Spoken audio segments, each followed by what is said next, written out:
Imagine this. You're standing deep in a frozen forest. Snow falling quietly all around you.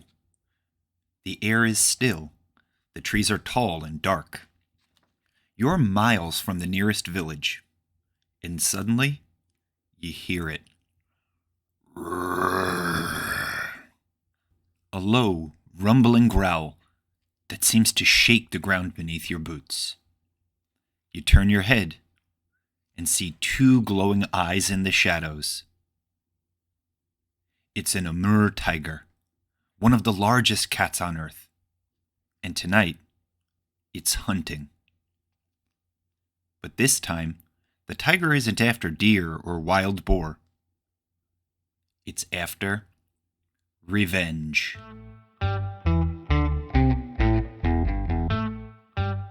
Welcome to Believe It or Not, the show where weird is real and the truth is stranger than fiction. I'm your host, Bryan, and today's story is a special one, our 100th episode. And in today's episode, I'll tell you one of my all-time favorite Believe It or Not stories.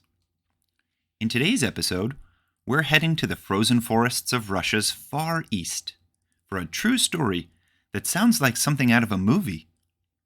A story about survival, instinct, and one tiger's unbelievable act of payback. This is the chilling true tale of the tiger's revenge.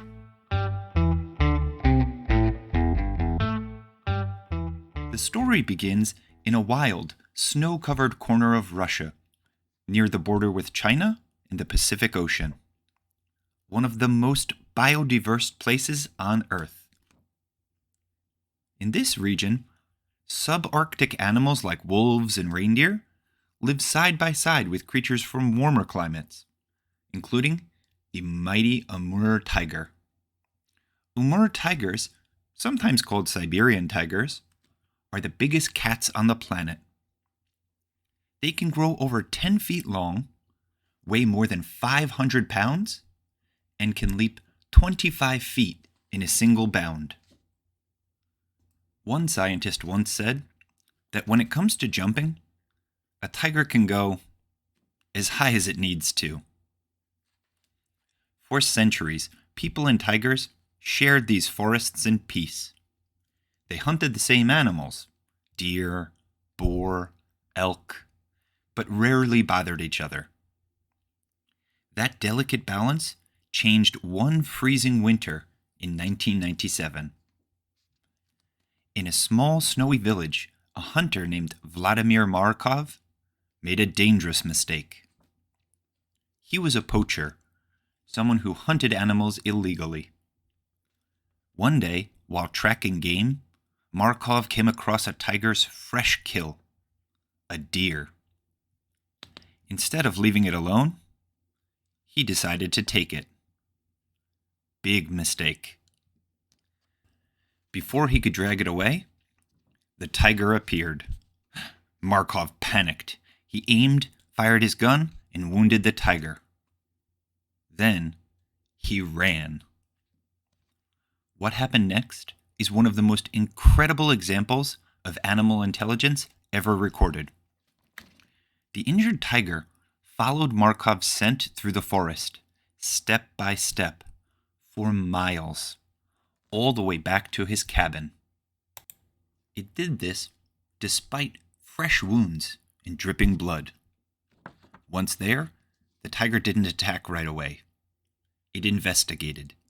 It found Markov's axe, his clothes, his firewood, anything that smelled like him, and destroyed them all. Then it waited. For 2 long, cold days, the tiger stayed hidden near the front door, barely moving, just listening. Snow piled up on its fur as it waited for Markov to come home. When Markov finally returned home, the tiger pounced. It killed him instantly and dragged his body into the forest. The tiger then devoured Markov's body, leaving only a single leg as remains.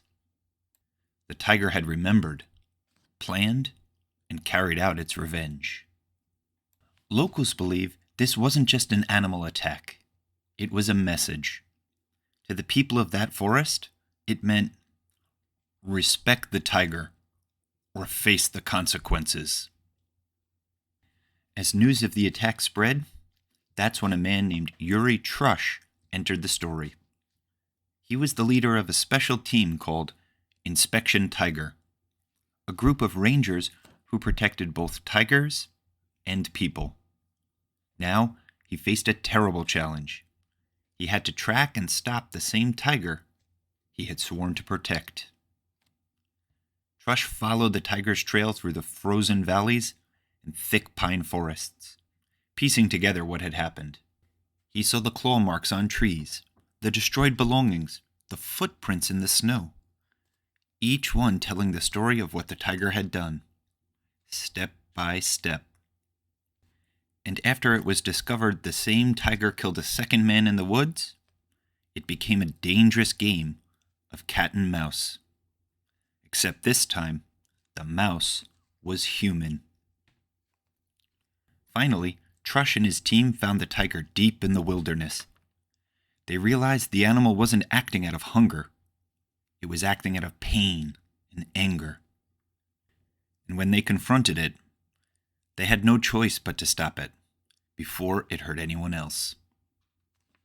When the chase was over, the forest was quiet again. But what the men found haunted them for years.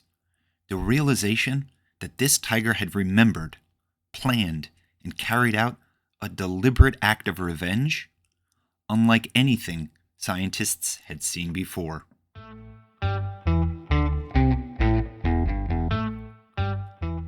This story feels almost unbelievable, doesn't it? The tiger wasn't a monster. It was a wild creature, injured by humans, reacting the only way it knew how. Even though what happened was tragic, it teaches us something powerful. When humans and nature stop respecting each other, things can spiral out of balance fast. It makes you wonder, can animals truly hold grudges? Or were we the ones who crossed the line first? So, what did we learn today? A tiger in Russia's far east showed just how powerful and intelligent nature can be. Even the world's greatest hunter can become the hunted when the balance of respect is broken. Now, let's finish this episode on a lighter note. Here's a little tiger joke for you. What's the difference between a lion and a tiger? A tiger tells the truth. The others always lyin'. Next time on Believe It or Not, we'll discover the surprising story behind a baker's dozen and how bakers long ago risked jail time for selling too few buns. Until then, keep wondering, keep learning, and remember, sometimes the truth is weirder than fiction.